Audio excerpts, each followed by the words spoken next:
We press on to the second part of the sequence. Bob Shelley rigs the cars so a lake of flames will engulf them both, and Jerry Berry will light himself on fire from the inside, running out of the vehicle in flames. Firemen and paramedics are briefed on everything. We've had many meetings on this day, and I drew out every shot and camera setup on paper before one piece of film was exposed. It was such a rush plowing through all this madness with these professionals on hand. They are truly the unsung heroes of the movie business, making fantasy a reality for artists and the audience. John Brace is prepared with an automatic rifle to smash through the sunroof of his car and blast Jerry Berry with blanks as he runs on fire. This is a complicated sequence when you add it all together. Last minute safety details and checks are all ironed out. Tense moments before we shoot. We're almost ready.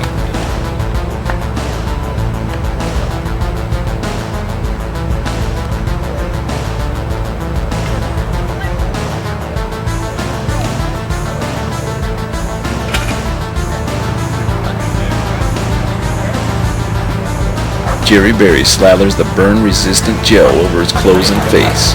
The full body burn with gel can only be done safely at this time for about 45 seconds before the flames will actually get into clothes and even skin. One mistake can cause the stuntman permanent disfigurement or even death.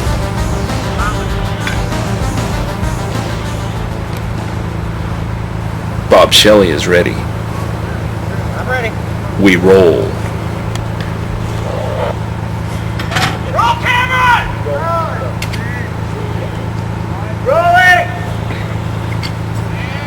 Wait a minute.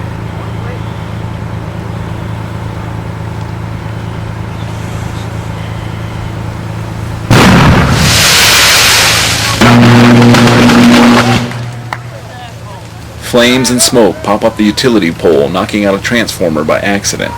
As the local mayor's house is darkened by our mistake, John Brace shoots the victim on fire.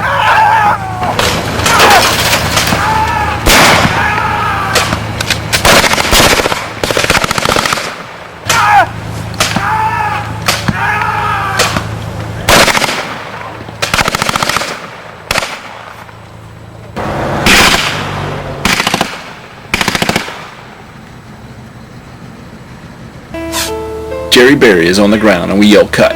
Bob Shelley and the fire department rush over to extinguish all the flames.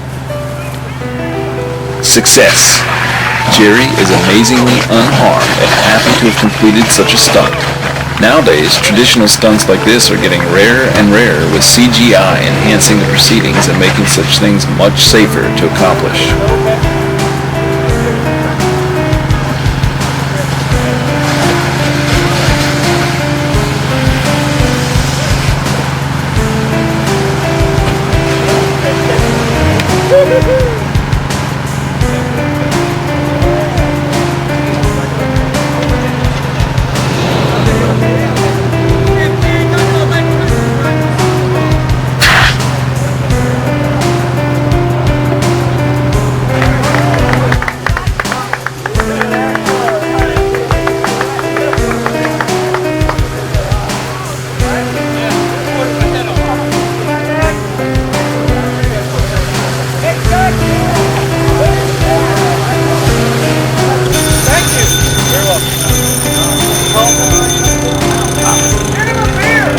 Where's my beer? Where's Scott?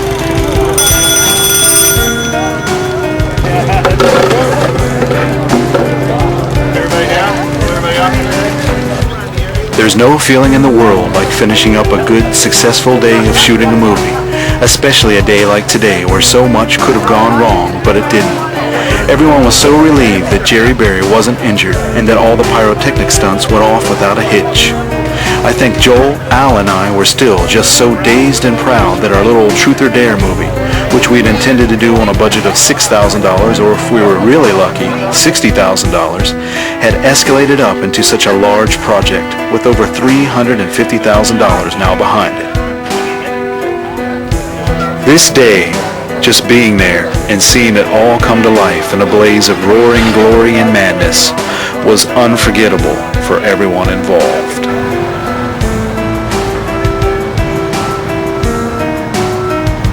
dusk and cleanup continues as we prepare for the next day's shooting.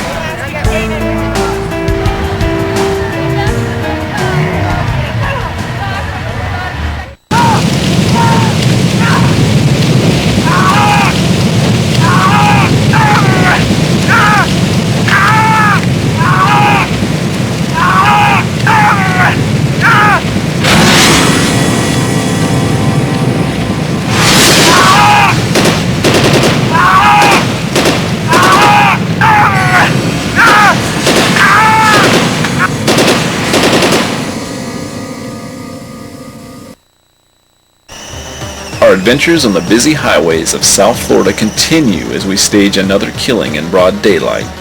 This time, Mike Strauber sees some people waiting for a bus as his cruel doctors and decides to stop and blow them away with his automatic weapon.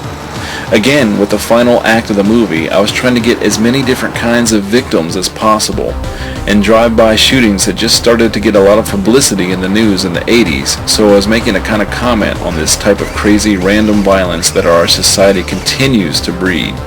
It's still a very scary thing to this day where you can be anywhere at any time and some crazy with a gun might just start opening fire on you for no reason at all, which is why I think this scene still works today, decades later. It's a sad commentary on what a gun will do in the wrong hands. But still, horror is horror.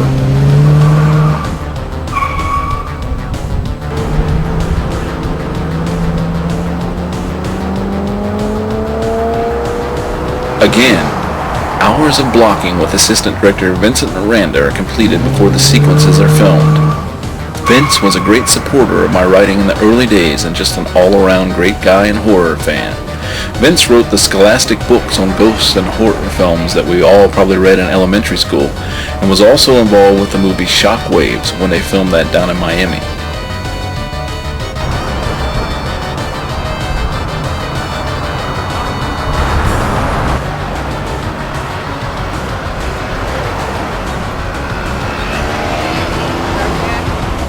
Police block the roads and lanes as necessary once again.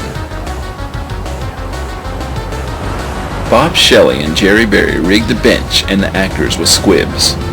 The sign on the bench, "Subscribe to the Capricorn Network," is a homage to the Twisted Illusions anthology segment where the cheapskate tries to get free cable TV and is shot through the television set by the head of programming. We thought this was a good in-joke.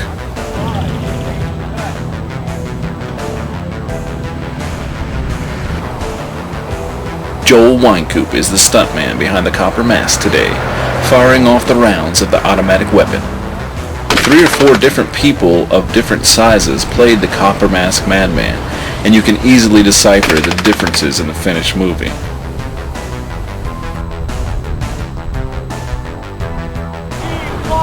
For that extra flair of exciting but unrealistic sparks representing bullet hits, an air gun is fired with explosive powder by Jerry Berry. We use this effect several times in the movie, and Hollywood continues to use this to enhance gunfights in movie scenes.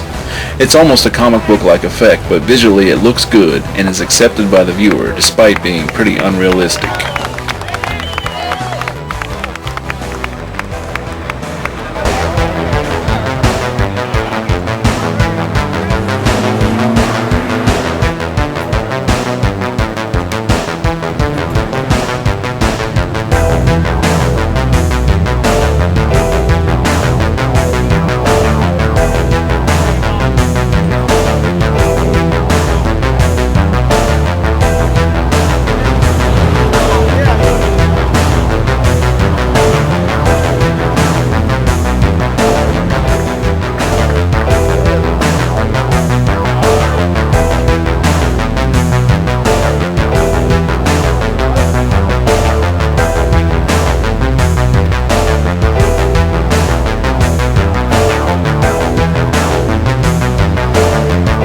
The scene goes off without a hitch and no one is injured. Not quite just another day at the office.